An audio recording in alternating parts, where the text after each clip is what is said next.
So what is up YouTube? In today's video, I'm going to be talking about the merger between SoFi and IPOE and whether the SPAC stock is a buy or not. So first I'm going to be talking about SoFi's business model and then the financials and merger details. SoFi is a one-stop shop for everything personal finance. So SoFi helps you save, spend, earn, borrow, invest, and protect your money all in one app. So this includes student loan refinancing, private student loans, personal loans, home loans, like for mortgages or home equity line of credit. They also offer insurance like renters insurance, homeowners insurance, auto insurance, life insurance, and they offer their own credit card. And this is along with SoFi Money and a place where you can invest in stocks with SoFi Invest. So basically this has everything you ever need when it comes to your personal finance. And so as SoFi offers so many products, a customer doesn't have to use all of them. They could use a specific one when it comes to insurance or even a credit card. However, you could also become a member at SoFi where they help you use the range of products that they have, and they help you get loans when it comes and give you lower rates if it's possible. They also give you personal finance advice, and they have many more member benefits. And SoFi also owns a fintech company called Galileo, which is a payments processor. And they acquired this company for $1.2 billion in April of 2020. And SoFi's business model seems really similar to the Apple ecosystem in the sense that once you use an Apple product, let's say an iPhone, you start using their laptops and their AirPods, and it keeps going.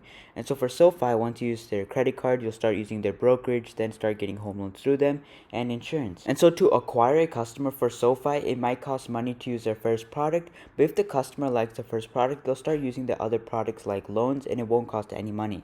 We'll be talking about customer acquisition costs and how much it makes them a little later in the video. And so my final thoughts on SoFi's business model is it's convenient for the customers. It's also very fast, as you can apply and borrow money really quickly. You can open an account to buy and sell stocks all in one place. And we see that the business model isn't that similar to Square, as Square first became relevant when it was able to turn a phone or iPad into a payments processor. And now it does payments processing through the Cash app, and they also offer loans. But SoFi does offer more, as they also offer insurance, they offer loans as well. They're also in the payments processing business, and you could also trade stocks to their account. And SoFi is member driven, which means members also get exclusive perks like learning more about their personal finance, getting coaching, and making it easier to apply to loans. And SoFi has a huge market, as close to 500 million people have 2 or more bank accounts. And the reason they open so many bank accounts is because they feel like they can't get everything they need for their personal finance at one place. And this is where SoFi comes in. And so SoFi's business model does differ from Square and PayPal. So now let's look more into their numbers. So in quarter 3 of 2018, SoFi had 629,000 members, and in quarter 3 of 2020, SoFi had 1.5 million members. So this is growth of more than 2x members in 2 years.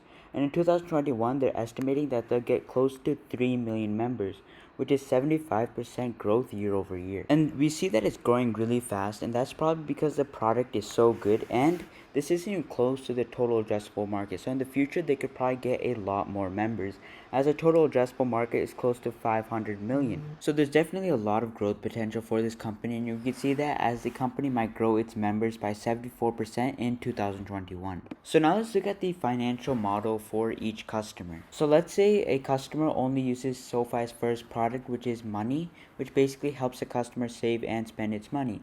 So over a 5-year span, the revenue from this customer will be $250, and variable operational costs will be $125.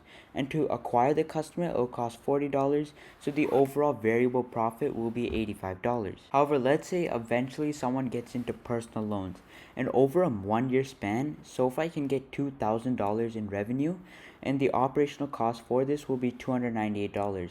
And member acquisition will be 0 because the customer liked the first product.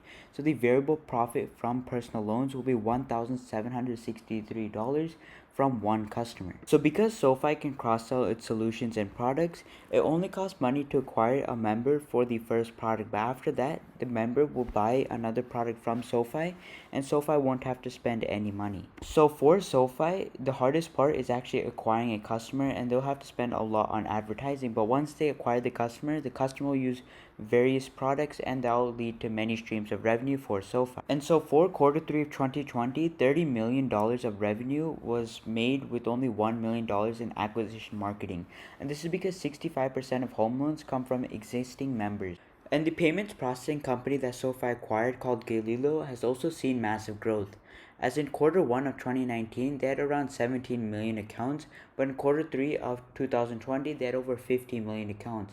This is close to 3x growth in less than 2 years. And Galileo doesn't just have SoFi as a customer, they also create accounts and payment cards for some of the most innovative fintech companies like Chime, Dave, TransferWire, etc. And there are various other companies that use Galileo to create accounts and payment cards, and they're actually a really good company for this, which is why they have over 50 million accounts, and it's only going to continue to grow. And so it looks like SoFi is growing because of the huge fintech revolution that's happening right now, with people starting to go cashless. And the person who's backing this company is Chamat, and he actually compared SoFi to Amazon. And he did that in the sense, I'm guessing, that Amazon was never really a necessity, but now it makes life much easier. And the same goes for SoFi. It can make personal finance so easy and managing accounts so much easier. Amazon changed the way people shop, and I think SoFi might be able to change the way people look at personal finance. Now, with the amount of members at SoFi and the huge growth rate when it comes to this, let's look at the revenue growth and earnings growth. So in 2018, SoFi had revenue of $241 million, and in 2019, they had revenue of $451 million. This is year-over-year growth of 87%. And in 2020, they went from revenue of $451 million in 2019 to $621 million in 2020. And in 2025, they're expecting revenue of $3.669 billion, which means it's close to a 5x in revenue from 2020. And so the revenue is growing really fast, and it does make sense because SoFi does make personal finance really easy, and there's a huge transition going on from cash to cashless payments, in which SoFi will benefit from. So now let's talk about earnings. And so currently SoFi is not profitable, as they've lost close to $149 million in earnings in 2019, and they've lost $66 million in 2020. However, their margins are improving, and in 2021 they are expected to be profitable, and in 2025 they are expected to make $1.17 billion in earnings. Let's use this and compare it to evaluation so it can help us understand whether the stock is a buy now or not. So SoFi's pro forma valuation is, if IPOE is at $10, then the pro forma equity value would be $8.65 billion. So right now IPOE is close to $20, so this means SoFi, if it came public today, it would be valued at close to $17 billion. And so this would mean a price to sales of close to 30, as SoFi's revenue in 2020 was $621 million, and if SoFi were to become public today, it would be valued at $17 billion. And this is pretty high when you compare it to other fintech companies like Square, as their price to sales ratio is 13.73. But what you do have to consider with this valuation is that IPOE did have a sudden run up, but the real expectation was for SoFi to go public at $8 billion, and then the valuation would make more sense. So right now I do think it is a bit overvalued, but with the current growth, it could kind of justify the valuation that is given today. Let's look a bit more into the merger details and see how this merger would affect their balance sheet, and then I'll decide whether this stock is a buy or not. So this merger will give SoFi close to $1.2 billion, and this merger will complete at the end of Q1 2021, so it's only a few months away. So now, is this stock a buy? So I think SoFi is a great business, as it offers everything a person needs when it comes to their personal finance in one app. And it's so easy to use SoFi, unlike some of the other competitors out there. And so this has the potential of disrupting some banks out there, as banks don't offer everything and it's not a one-stop shop, while SoFi is a one-stop shop and it has everything you need money related. So I actually bought IPOE, which is going to merge with SoFi, at $19, but currently I do think the stock is overvalued, as it would hold a price to sales of 27. However, I think if the valuation does come down to the $17 range, I might add more, as I do think this is a great company with tons of potential. Because I actually went on SoFi and it's so easy to use whatever products they did offer. So I think they can beat the estimates that they gave. It's just based on what I've seen with the product. But using their revenue expectations, which I think is kind of low, of $3.7 billion, and I'm going to be using a price to sales of 10, because even though that's high for a usual market, Square is being valued at a price sales of 13.